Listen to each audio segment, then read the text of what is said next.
नेक या भिखारी बिल्कुल भी नहीं हो।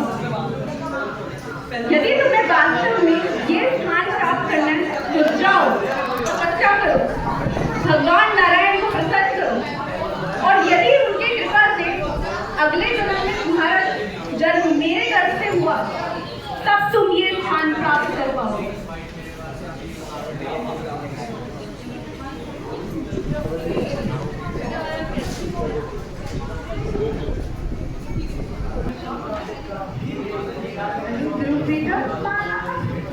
तुम क्यों रो रहे हो? किसी से झगड़ा हुआ है तुम्हारा? किसी ने तुम्हारे साथ गलत व्यवहार किया है ध्रुव? किसने बेटा?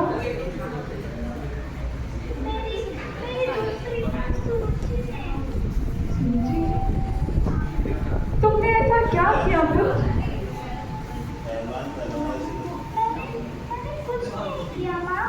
उत्तम पिताजी की गोद में बैठा था और मैंने भी उनकी गोद में बैठना चाहा।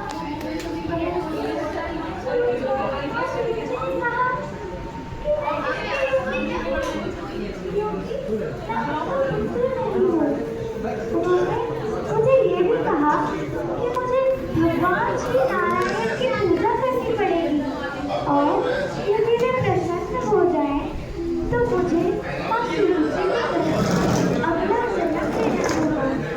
तभी मैं अपने पिता के गोद में बैठने का पात्र बन पाऊंगा। हमें किसी का भी बुरा नहीं सोचना चाहिए। यदि हम किसी के बारे में गलत सोचते हैं तो स्वयं हमें उसका कष्ट भोगना पड़ता है। पुत्र, सूरज ने तो सत्य कहा है। तुमने एक कनिष्ठ स्त्री के गर्भ से जन्म लिया है पुत्र, एक कनिष्ठ स्त्री के पुत्र से।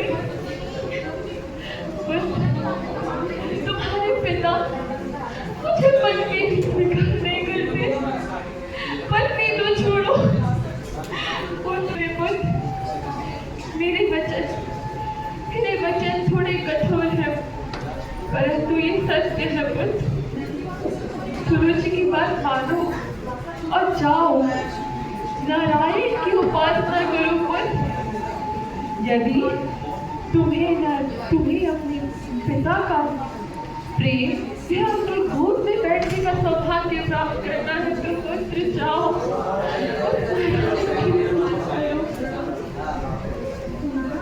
क्या भगवान इतने महान हैं? क्या वो मुझ पर कृपा करेंगे? अवश्य।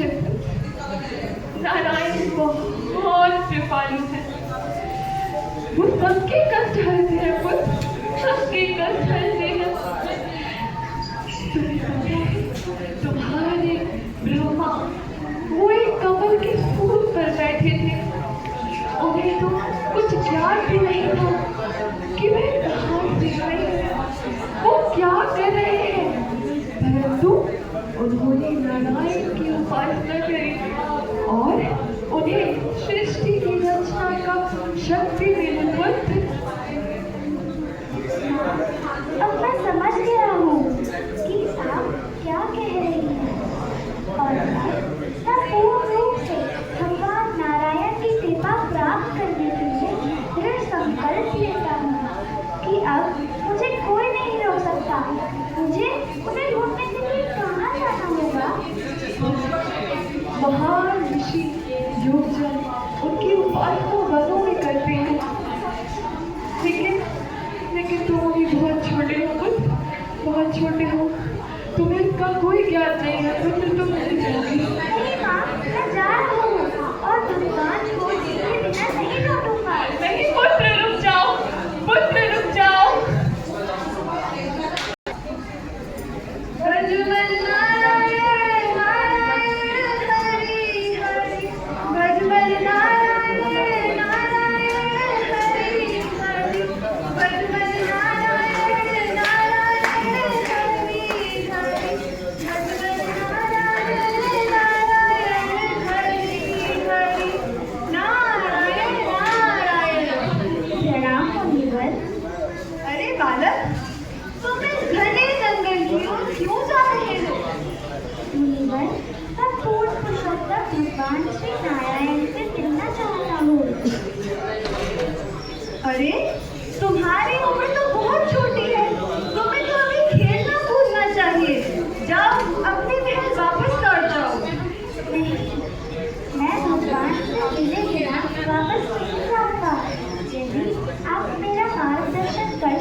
चुका हूँ।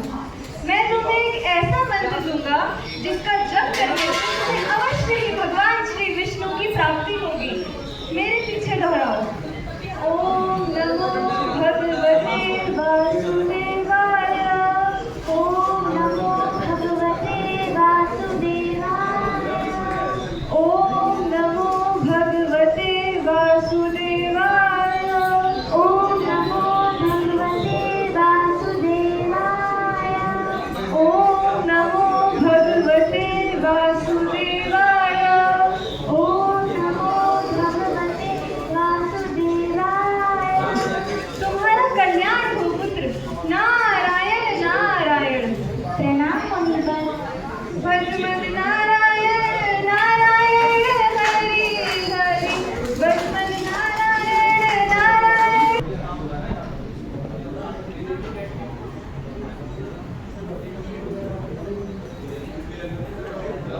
पूर्ण रूप से योग के विज्ञान का अनुसरण करते हुए योग में पहले महीने हर तीसरे दिन सिर्फ वेद, दूसरे महीने उन्होंने हर छठे दिन सिर्फ शक्तियाँ की, तीसरे महीने उन्होंने हर 9वें दिन सिर्फ पानी पिया, चौथे महीने उन्होंने हर 12वें दिन सिर्फ श्वास लिया और अब आखिरी महीने में एक पैर पर खड़े होकर तपस्या कर रहे हैं।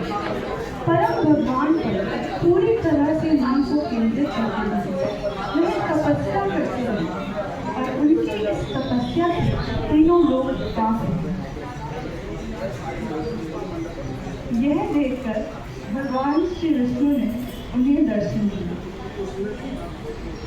ओम नमो भगवते वासुदेवाय।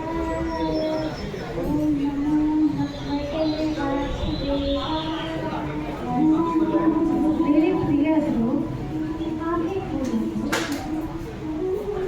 प्रणाम भगवान। आखिर आप आ ही गए। हाँ पुत्र, मांगो, तुम क्या वरदान मांगना चाहते हो? प्रभु, मैं आपकी पूजा कर रहा था क्योंकि मुझे इस पृथ्वी पर कुछ नहीं चाहता था। सौभाग्य से मैंने आपको प्राप्त कर लिया है और केवल आपके दर्शन मात्र से मेरी सारी भौतिक इच्छाएं समाप्त हो चुकी हैं।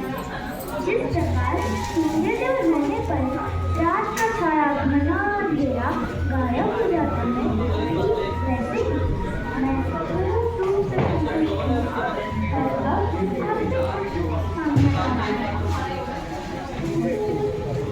मैं तुम्हारी तपस्या से अत्यंत प्रसन्न हूँ, इसलिए मैं तुम्हें वरदान देता हूँ कि तुम कभी मृत नहीं होगी और तुम्हारा राज्य सदा रहेगा। जब तुम इस पृथ्वी पर प्रयाण करोगे तब